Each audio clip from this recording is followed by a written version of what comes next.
bekerja di sebuah perusahaan pengolahan kayu berskala besar dan cukup bonafit di daerah Mandalay, Natal, Sumatera Utara. Dan hampir 3 tahun aku menjadi karyawan di perusahaan ini. Perusahaan tempatku bekerja cukup terkenal karena beberapa waktu lalu direktur keuangan perusahaan ini pernah berurusan dengan kasus korupsi. Kasusnya pun cukup fenomenal. Diberitakan bahkan sampai ke tingkat nasional. Dan ironisnya, meskipun jaksa menuntut hukuman 10 tahun kurungan penjara, namun dia dibebaskan tanpa syarat oleh Majelis Hakim Pengadilan Negara Medan.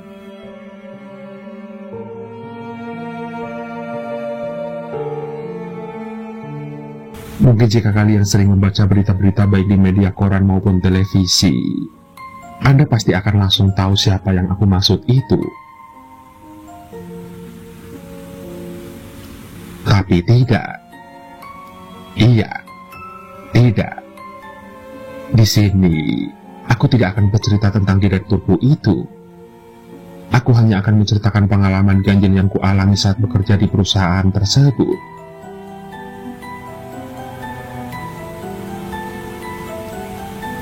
Pertama kali masuk kerja, aku ditempatkan di bagian yang bertugas untuk mencatat dan mengatur pengelompokan kayu yang sudah diolah menjadi bahan bangunan ke dalam masing-masing jenis, tipe, dan ukuran tertentu. Jumlah karyawan di perusahaan tersebut kurang lebih 500 orang, dan mereka punya tugas di bidang masing-masing. Namun meskipun demikian, di antara mereka ada yang punya tugas serangkap atau double. Dan pekerjaanku sendiri kadang juga menjadi double, terutama saat ada karyawan yang berhalangan karena sakit. Namun, tugas yang kurasa cukup berat dan punya risiko tinggi adalah ketika melakukan survei di lapangan. Meneliti pohon-pohon kayu di areal hutan yang sesuai dengan syarat dari Menteri Kehutanan. Menandai pohon yang akan ditebang di tengah hutan belantara yang masih perawan.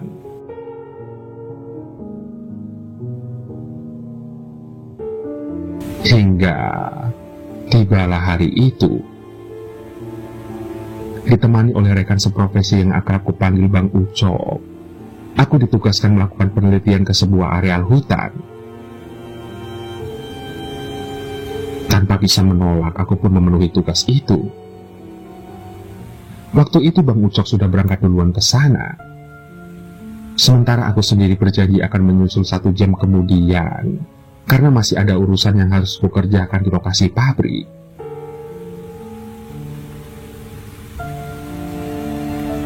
Dan singkat cerita, setelah urusan tersebut selesai, dengan mengendarai sepeda motor perusahaan, aku kemudian segera menyusul Bang Ucok. Lokasi hutan yang akan kutuju sekitar 75 km dari pabrik, tepatnya berbatasan dengan sebuah desa bernama Umang-Umang. Dan desa itu pernah aku kunjungi dengan tugas yang sama. Oh ya, jalan menuju tempat tersebut merupakan jalan darurat yang dirintis oleh pihak perusahaan. Dan dari desa terpencil tersebut, kayu tebangan kemudian diangkut menggunakan truk khusus.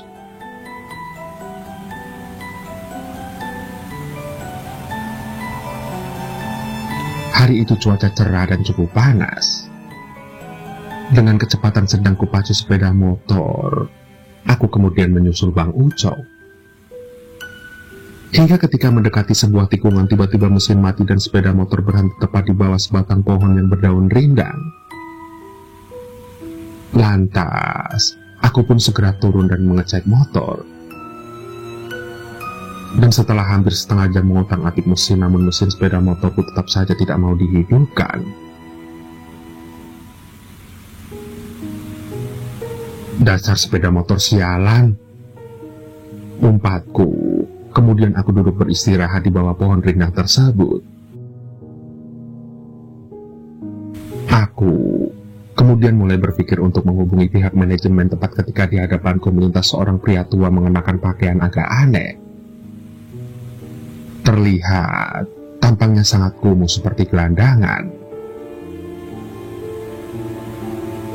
"Cucu mau kemana?" Sapanya sambil berhenti melangkah Dia menatapku lekat-lekat. "Ke desa Umang-Umang, kek," sahutku sembari bangkit berdiri. "Loh, lantas kenapa berhenti di sini?" tanyanya lagi. "Motor saya ngadat, kek," jawabku sambil mendekati sepeda motorku. "Apanya yang rusak?" tanya si kakek sembari datang mendekat. Dia bahkan turut jongkok di dekatku. "Nggak tahu, kek. Saya sudah ngecek tapi saya tidak menemukan kerusakan mesin motor ini," ucapku lagi. "Coba saya lihat," ujar si kakek kemudian bergeser ke depan sambil menyentuh busi dengan ujung telunjuk jarinya. Sekejap aku terkejut, sebab ujung jari si kakek yang ringkih itu seperti memancarkan sinar kebiru-biruan. Dan anehnya dalam hitungan detik mesin motorku hidup tanpa di-starter sama sekali. Tidak hanya itu, belum habis rasa heranku, terdengar kakek tersebut berkata, "Kalau cucu ingin ke desa Umang-Umang, kakek ingin numpang ya? Apa boleh?" tanya sang kakek. "Tentu saja boleh, kek. Silahkan. Apalagi kakek telah membantu saya menghidupkan mesin motor saya," jawabku sambil berusaha menekan perasaan heran dan aneh dalam dada. Ringkas cerita, pria tua itu kemudian kupersilahkan duduk di jok belakang. Dan mungkin karena tubuhnya yang kurus, seolah-olah aku tidak merasa membawa beban di jok belakangku itu. Hingga begitu melewati tikungan di sebelah kiri jalan tapak pohon yang lumayan tinggi dengan akar-akar yang menyembul ke permukaan. Bahkan terlihat melingkar-lingkar merangkul batang pohon itu sendiri.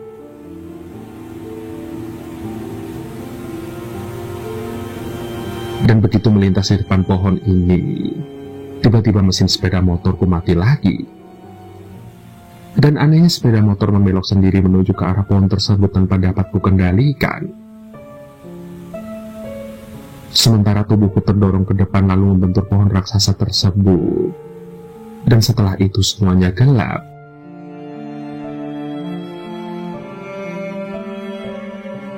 Singkat cerita, setelah siuman, sepertinya aku sedang berada di sebuah kawasan perkotaan dan tubuhku terbaring di tempat tidur dalam ruangan yang lumayan besar dan indah.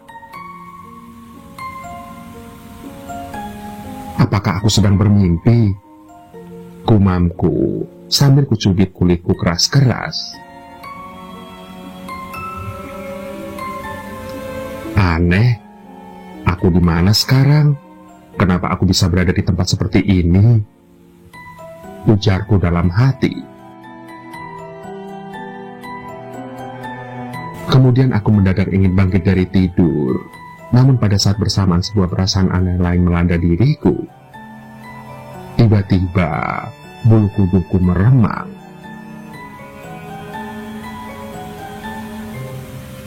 Iya, muncul di hadapanku sesosok manusia.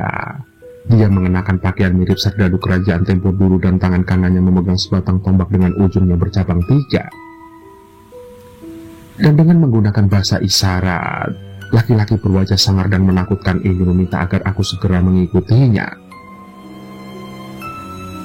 Aku tidak bisa membantah ajakannya, seakan-akan aku terhipnotis. Lantas aku pun berjalan beriringan dengan laki-laki penjemputku.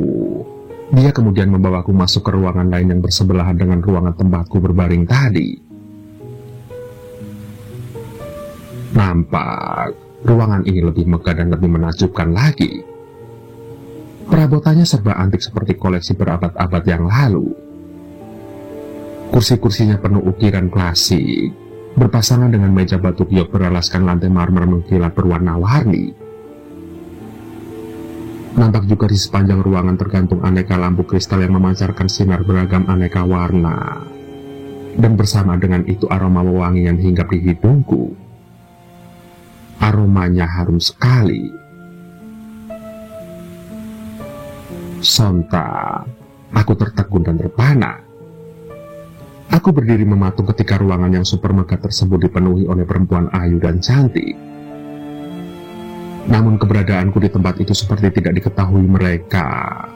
Bahkan laki-laki serdadu yang tadi menjemputku tidak kulihat batang hidungnya. Aku hanya terdiam melongo berdiri mematung. Belum habis rasa heran dan bingungku, di hadapanku kini telah berdiri seorang perempuan agak tua. Ia bertubuh gendut dengan rias wajah yang sangat mencolok. Sementara di sebelahnya turut pula berdiri seorang perempuan muda yang cantik dan ayu. Cukup lama perempuan gendut ini menatap wajahku seperti ingin menaksir wajah dan penampilanku. Dan dengan bahasa isyarat dia ingin tahu siapa namaku. Lantas, aku jawab pula dengan bahasa isyarat.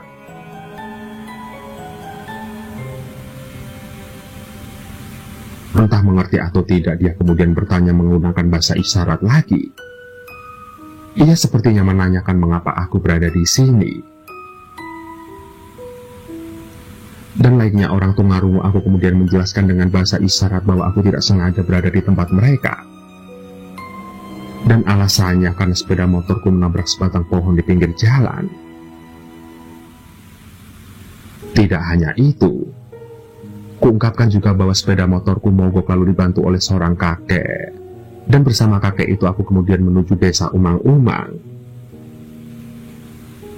Beruntungnya perempuan tersebut paham.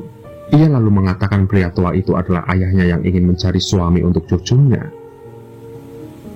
Dan dia lantas menunjuk perempuan di sebelahnya sebagai cucu kakek tua itu.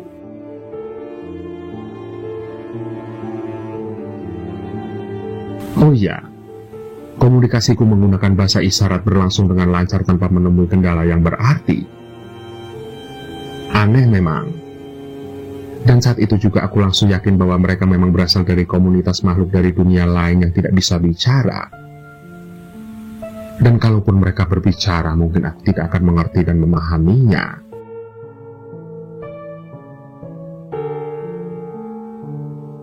Singkat cerita, ketika perempuan tua itu mengisyaratkan bahwa pria tua yang menolongku itu adalah kakeknya, maka aku mulai curiga.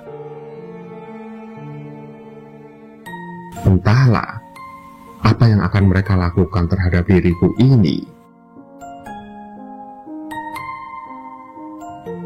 Apakah kamu bersedia kukawinkan dengan putri tunggalku ini? Tanya perempuan gendut itu dalam bahasa isyarat yang mendadak saja bisa ku mengerti dan kupahami. Secepatnya, aku memberi isyarat bahwa aku telah punya istri. Bahkan aku juga memberi isyarat bahwa sangat mustahil makhluk Tuhan berbeda alam untuk menyatu dalam sebuah perkawinan.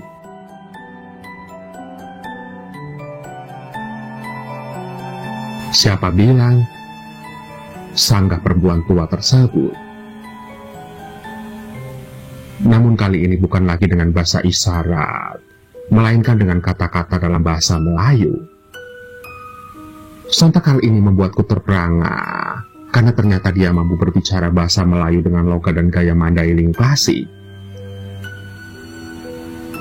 Bahkan aku makin terheran-heran ketika dia mengatakan bahwa perkawinan makhluk dari kalangan jin dan manusia sudah sering terjadi sejak era kenabian tempo dulu. Dan dia mengambil contoh dengan peristiwa Nabi Sulaiman yang menikahi Ratu Balkis. Ratu yang dipercaya berasal dari komunitas bangsa jin. Aku bingung. Tentu saja, karena aku tidak tahu persis apakah Ratu Balkis memang berasal dari bangsa jin atau tidak.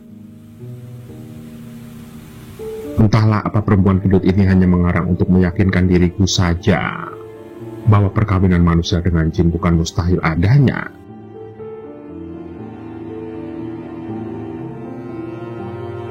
Asal kau tahu saja, kami memang selalu mengadakan perkawinan silang dengan manusia. Hal ini guna memperoleh keturunan yang lebih bermutu dan berkualitas. Kami juga ingin mensejajarkan diri dengan manusia yang kami anggap lebih tinggi derajatnya dari bangsa kami. Tambahnya menjelaskan dengan panjang lebar.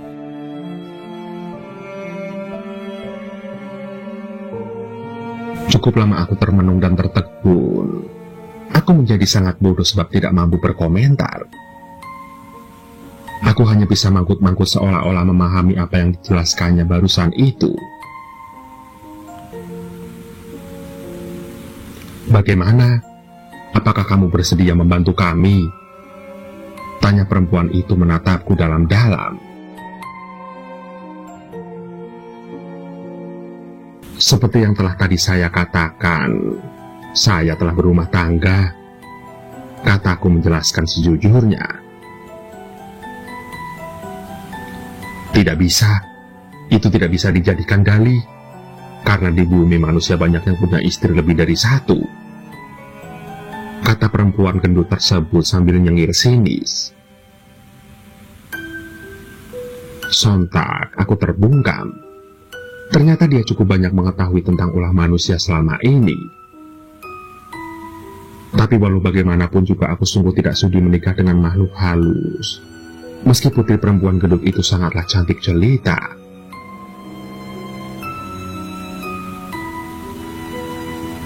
Dan karena aku masih tetap menolak tawarannya, akhirnya aku diamankan di sebuah ruangan khusus dalam kondisi tertutup dan terkunci. Di dalam ruangan itu fasilitasnya sangat lengkap sekali sehingga aku merasa berada dalam tahanan rumah. Namun, sewaktu berada di kesendirian seperti ini, aku mulai teringat istriku di rumah yang kutitipkan pada ibu di Medan. Aku masih coba membayangkan wajah Rini istriku ketika pintu terbuka dan wajah perempuan cantik dan ayu yang tadi menemani perempuan tua itu muncul sambil mengulum senyum. Gadis yang katanya cucu dari pria tua yang menolongku tersebut berjalan dengan langkah terukur bagai seorang pragawati. Lantas, dia datang menghampiriku yang sedang duduk di bibir tempat tidur. Sejenak ruangan kamar dengan aroma semar bako wangen itu berubah sangat sunyi. Bahkan karena begitu sunyinya sehingga suara helaan napasku yang tergetar oleh keindahan wanita di hadapanku seakan-akan terdengar gemanya. Singkat cerita, saat itu aku tidak mampu untuk membendung gejolakku.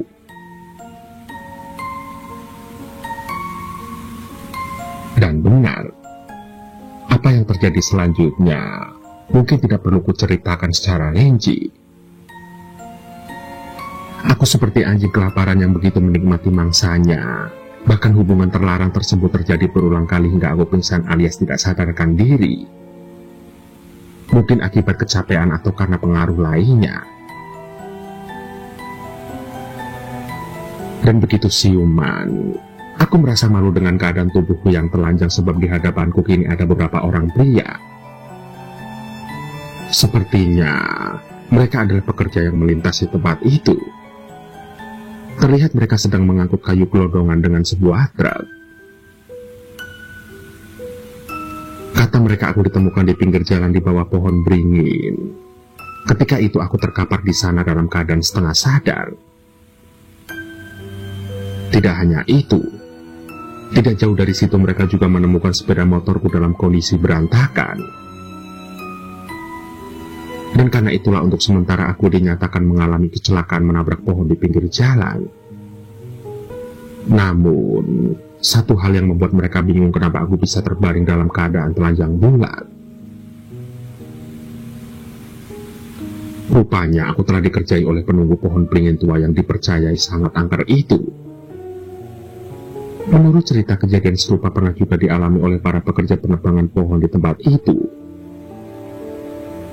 Bahkan suatu ketika ada yang tewas meregang nyawa dalam kondisi alat vital membengkak seukuran biji kelapa. Dan karena merasa trauma atas kejadian serupa, akhirnya aku lantas memutuskan untuk hengkang dari perusahaan tersebut. Aku memilih kembali ke kota Medan dan ingin mencari pekerjaan yang lebih layak. Selesai? Tidak, belum. Setelah peristiwa itu aku mulai mengalami suatu keanehan. Cukup lama aku tidak mampu memberi nafkah batin ke istriku. Dan yang lebih aneh lagi, kurang 9 bulan kemudian, aku dan istriku sering mendengar tangisan bayi dekat tempat tidur kami. Kami bahkan sibuk mencarinya hingga ke bawah kolong ranjang-ranjang. Menduga karena rumah itu telah dihuni oleh setan, aku kemudian memutuskan mencari kontrakan lain. Namun sama saja, di tempat yang baru tangisan bayi itu masih saja terdengar. Lantas karena keanehan ini akhirnya aku meminta bantuan Pak Suparlan. Dia adalah orang pintar di lingkungan tempat tinggalku. Itu adalah darah dagingmu, jawab Pak Suparlan yang menguasai ilmu gaib itu. Tentu saja aku bingung dan heran. Apakah mungkin persetubuhan gaibku dengan sosok perempuan jin bisa mengakibatkan kehamilan? Lantas, untuk menjaga ketenangan dalam rumah tangga, aku kemudian meminta pada sang paranormal agar memberikan solusi menghilangkan suara tangisan bayi tersebut.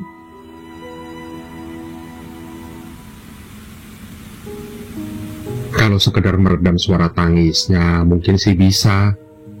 Tapi kalau untuk mengusirnya itu tidak mungkin. Biar bagaimanapun, dia adalah darah dagingmu. Dia akan terus membayangi langkahmu kapanpun dan dimanapun kamu berada. Ungkap Pak Suparlan pasti. Sementara aku semakin tidak mengerti, tapi kuserahkan semua ini hanya kepada Allah Subhanahu wa Ta'ala. Begitulah. Itu adalah pengalamanku sewaktu bekerja di pedalaman Sumatera. Pengalaman janggal, aneh, tidak masuk akal. Tapi bukankah peristiwa mistis memang tidak pernah masuk akal?